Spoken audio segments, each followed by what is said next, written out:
Hello दोस्तों, हम वापस आ चुके हैं आपको एक बार फिर से डराने के लिए एक और नई कहानी के साथ, जिसे सुनने के बाद आप लोगों के रोंगटे ज़रूर खड़े हो जाएंगे।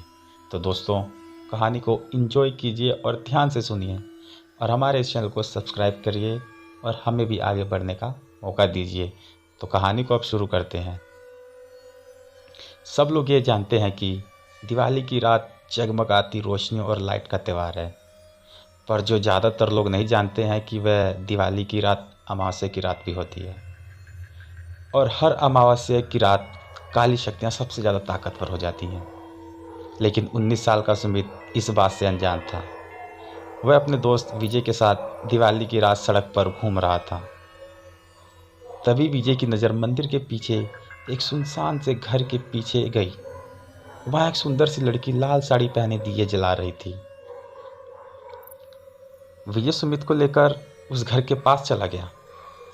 जैसे ही दोनों वहां पहुंचे, उन्होंने देखा कि पूरा घर दियों से सजा हुआ था। उन्हें बालकनी में खड़ी वह सुंदर लड़की नजर आई। उसने फिर वही मन लुभाने वाली मुस्कान देकर उन दोनों को अंदर बुलाने का इशारा किया। घर अंदर से भी उतना ही खूबसूरत सजा था जितना बाहर से।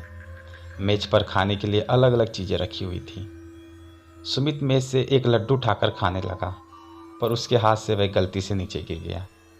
जैसे ही सुमित लड्डू उठाने के लिए नीचे झुका, उसने देखा कि मेज के नीचे एक भयानक काली परछाई थी, जो सुमित को देखते ही कहीं गायब हो गई।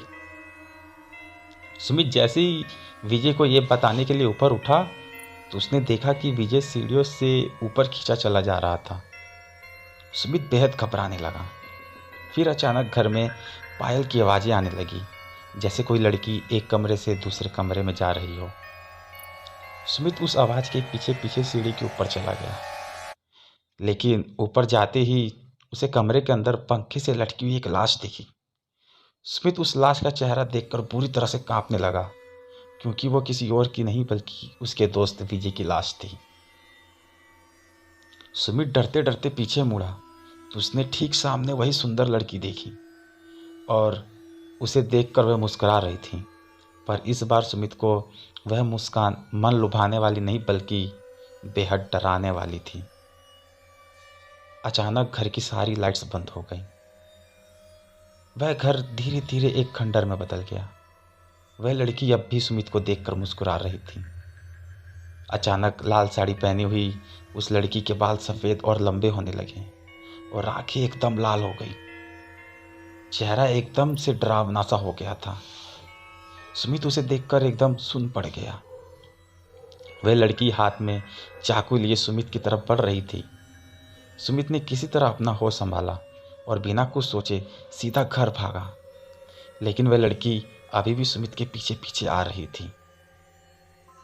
वह लड़की सुमित को मारने के लिए अपने हाथ में उसकी तरफ बढ़ाया, लेकिन सुमित तब तक बाहर निकल गया था। उसने जल्दी से घर का दरवाज़ा बाहर से बंद कर लिया। वह लड़की उस दरवाजे को अंदर से बहुत ही तेज से ठोक रही थी, लेकिन अचानक ठोकने की आवाज़ बंद हो गई और फिर सुमित को उस लड़की की चीखने की आवाज़ें सुनाई देने लगी, जैसे कि उस लड़की को उस घर के अंदर किसी ने कैद कर दिया हो। सुमित वहाँ से जल्दी से निकला और अपने घर जाकर चुपचाप सो गया। अगली सुबह सुमित उठा तो उसकी माँ ने उसे बताया कि उसका दोस्त विजय कल रात से लापता है। तब सुमित ने पूरा किस्सा अपनी माँ को बताया। माँ ने उससे कहा कि कई साल पहले दिवाली की रात एक लड़की ने उस घर में आत्महत्या कर दी थी।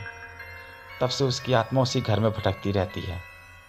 किसी को कभी पता ही नहीं चल पाया कि उसने आत्महत्या क्यों की थी, और उस घर में कोई भी नहीं जाता। यह बात सुनकर सुमित पूरी तरह से हिल गया। वह यह यकीन करना चाहता था कि उसने जो कुछ भी देखा और कल रात जो कुछ भी हुआ था वह उसका एक बुरा सपना था।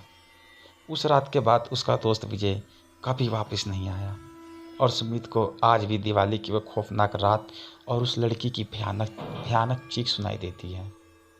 तो दोस्तों, आप लोगों को ये कहानी कैसी लगी प्लीज़ मुझे कमेंट कर ज़रूर बताएं। और दोस्तों, अगर कहानी अच्छी लगे तो प्लीज़ एक लाइक कर देना और चैनल को सब्सक्राइब कर लेना। Thank you.